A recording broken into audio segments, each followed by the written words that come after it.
السلام علیکم پښتنو، احترامات مې در واخلئ. لکه سمندر چې خپلې اوبه په خپله نه څکي، د سمندر اوبه ټول عمر د بل د استعمال وي. یو ونه خپله میوه کله هم نه خوري، هغه هم ټول عمر د بل خوراک وي.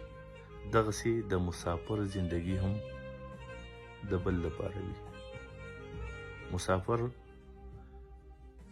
خپل ژوند د بل وطن مسافرۍ کې تیر کی، د خپل مور او پلار مینه محبت وینینی، د خپل کور والا محبت وینینی، د خپل بچو محبت وینینی، د خپل خویندو ورونو محبت وینینی، د خپل وطن خادی او د خپل یارانو محفلونه وینینی.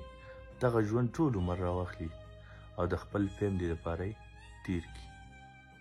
دغه د وطن خوشحالۍ، دغه د وطن خوندونه، دغه د خپل خاورې رنګونه د دغې نه محرومه پاتې شي، خو دغه هر څه د خپل فیملی د خوشحالۍ دپاره قربان کړي.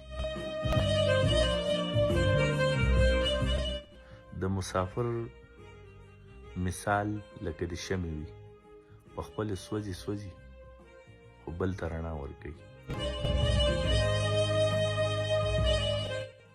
دغه ښکلی ژوند چې الله انسان له په تحفه کې ورکړی وي، دغه ښکلې ځواني چې الله ورته یو نعمت ورکړی، خو دا راوالي او د خپل فیملی د خوشحالو دپاره تېره کړي.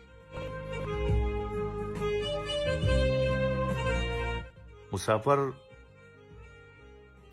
په بل وطن کې پردي نازونه یوسي، خو د خپل کور وګړي چاته محتاج نه کړي.